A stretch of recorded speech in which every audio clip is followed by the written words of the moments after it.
प्राचीन काल में कंपिल्य नगर में यज्ञदत्त नामक एक परम तपस्वी एवं सदाचारी ब्राह्मण रहते थे।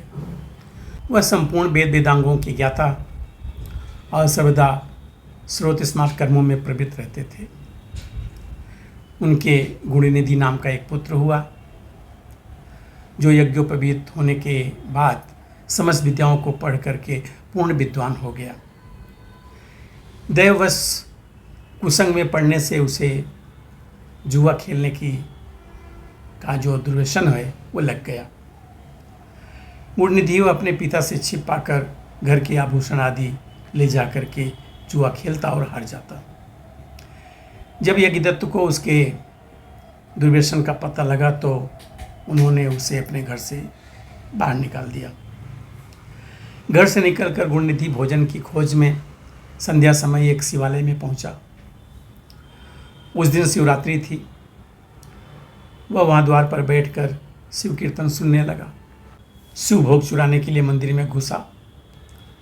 उस समय दीपक की ज्योति क्षीण हो गई थी, इसलिए उसने अपना कपड़ा फाड़ करके बत्ती जलाई और भोग चुराकर भागने लगा।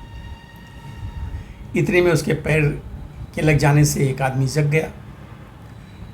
गुणनिधि भागा ही जा रहा था कि वो पकड़ा गया और उसे प्राणदंड मिला। अपने कुकर्मों के कारण वह यमदूतों द्वारा बांधा गया।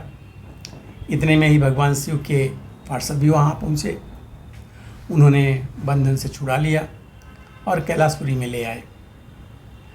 आशुतोष भगवान शिव उसके अज्ञान में ही हो गए। व्रत उपवास, रात्रि जागरण, पूजा, दर्शन तथा प्रकाश के निमित्त जलाई गई वस्त्रवर्तिका को आरती मान करके उस पर पूर्ण प्रसन्न हो गए और अपना शिव पद उसे प्रदान किया। वारे भोलेनाथ। कालांतर में वह गुणनिधि भगवान की कृपा से कलिंगराज अरिदम का पुत्र हुआ और उसका नाम था दम। वह इस जन्म में भी निरंतर भगवान उमापति की सेवा आराधना में लगा रहता था। बाद में वह कलिंग देश का अधिपति हुआ।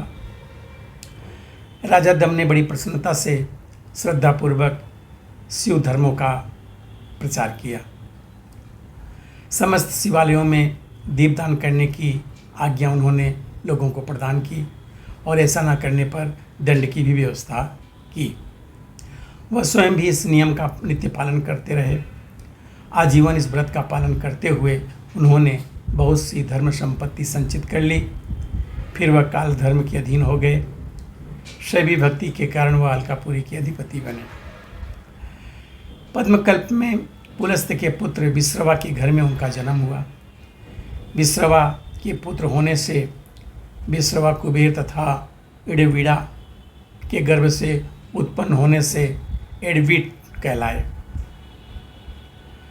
इस उत्तम कुल में जन्म पाकर वह फिर शंभु की आराधना में लग गए और शिवलिंग का संस्थापन कर कठिन तपस्या करने लगे।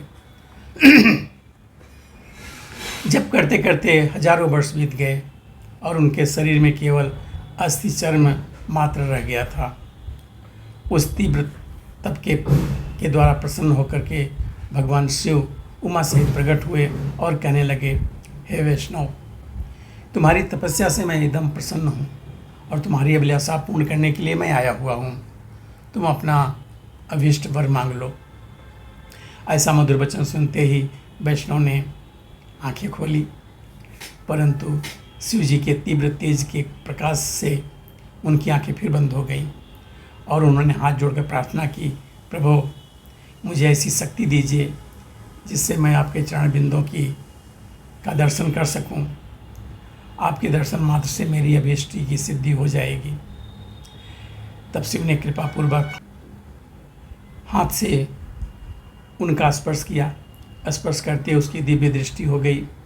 आँख खुलते ही उसकी दृष्टि सबसे पहले परम सुंदरी गिरिजा पर पड़ी।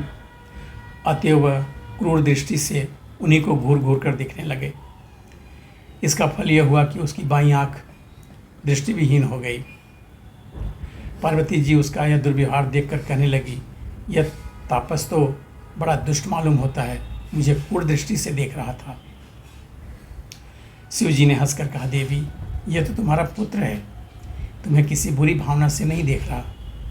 यह तुम्हारी तपस्या के फल पर आश्चर्य करके तुम्हारी ओर निहार रहा है। तदनंतर शिव और श्री वैष्णव जी से बोले, वत्स, मैं तुम्हारी तपस्या से बहुत संतुष्ट हूँ और वर देता हूँ कि तुम्हें निधियों का स्वामित्व प्राप्त हो और तुम गुह्यक, यक्ष, किन्नर तथा पुण्यजनों के अधिपति हो जाओ। मेरे साथ तुम्हारी मित्रता रहेगी। तुम्हारी मित्रता की अभिवृद्धि के लिए मैं तुम्हारी अलकापुरी के समीप ही निवास करूँगा। पार्वती जी ने भी अनेक वर दिए और कहा कि तुमने मेरे रूप को बुरी दृष्टि से देखा है, इसलिए तुम्हारा नाम कुबेर होगा। तुम्हारे संस्थापित इस शिवलिंग का जो लोग विधि पूर्वक अर्चन करेंगे वह कभी निर्धन नहीं होंगे और किसी प्रकार के पाप उन्हें नहीं लगेंगे।